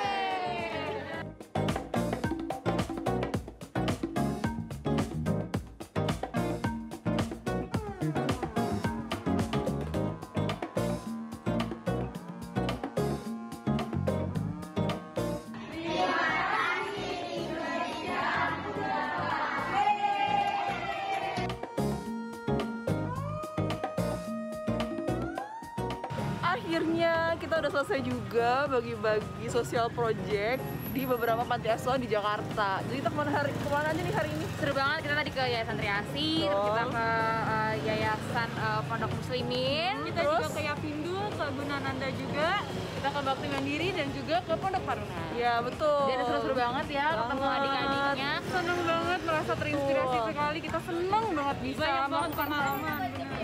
Dan mereka juga senang banget bisa dapat masker dari Indonesia Muda Club. Pengen banget balik lagi, tapi mungkin di next project selanjutnya kali ya. Betul. Amin. Nah kalau gitu mungkin kita pamit berdiri dulu. Terima kasih udah nemenin kita seharian ini kunjungi 6 panti asuhan di DKI Jakarta. Semoga bermanfaat dan berkah. Amin, amin. Amin. Kita ketemu lagi di next episode. Bye. Ya, teman-teman, tadi adalah proyek-proyek yang dikerjakan oleh teman-teman dari Indonesia Muda Club. Jadi kalau teman-teman di daerah atau dimanapun berada punya proyek untuk proyek sosial, silakan dikirimkan proposalnya ke teman-teman Indonesia Muda Club. Nanti akan diseleksi dan kalau nanti layak maka teman-teman akan diberikan anggaran biaya ya untuk mengerjakannya. Jadi ini tantangan bagi teman-teman tidak hanya peduli dengan di pekerjaannya, tapi kita juga dorong untuk peduli dengan kondisi lingkungan sekitarnya. Karena kita ini BUMN ini tidak hanya membantu dari sisi sisi produksi ekonomi, tapi kita juga membantu dari sisi sosial sosial juga. Makanya nggak heran kan kalau Pak Erik itu akhirnya dipilih jadi ketua Satgas untuk penanganan baik corona maupun untuk penanganan pemulihan ekonomi. Jadi ini harusnya bagaimana pimpinan kita juga harus tiru juga.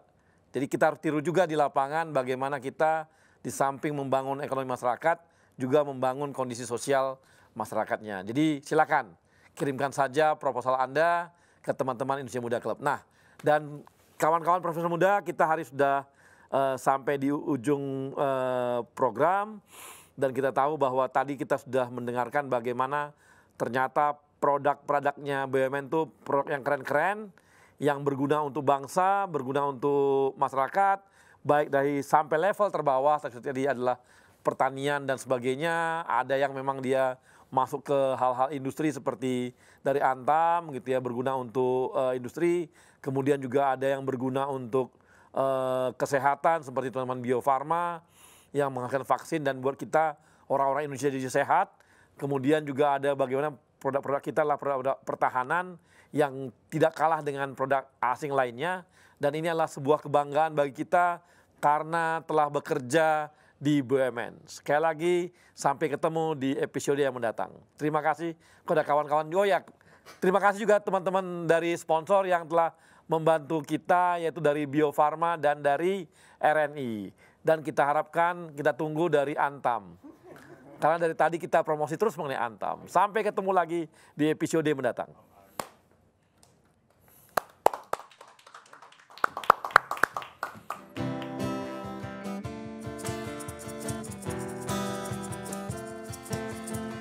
Biar saja ku tak seindah matahari, tapi selalu ku coba tuh menghangatkanmu.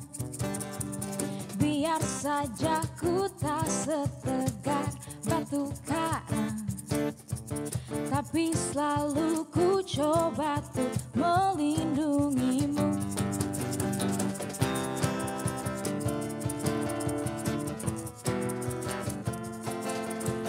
Biar saja ku tak seharum bunga mawar, tapi selalu ku coba tuh mengharumkanmu. Biar saja ku tak seelok langit sore, tapi selalu ku coba tuh mengindahkanmu. Ku pertahankan kau demi kehormatan bangsa. Ku pertahankan kau demi tumpah darah semua pahlawan-pahlawanku. Merah putih teruslah kau berkibar di ujung tiang tertinggi di Indonesiaku ini. Merah putih teruslah kau berkibar di ujung tiang tertinggi di Indonesiaku ini. Merah putih teruslah kau berkibar. Ku akan selalu menjagamu.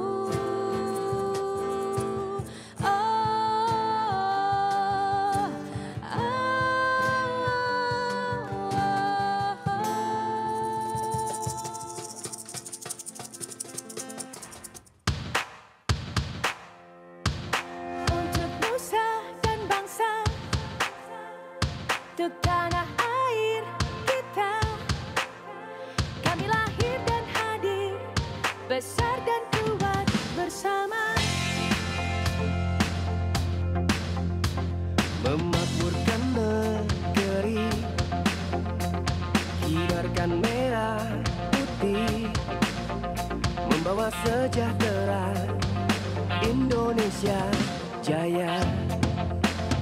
Satu gerak, satu langkah, bahu membahu tanpa lelah, untuk insan Indonesia berazas Pancasila. BUMN hadir untuk negeri.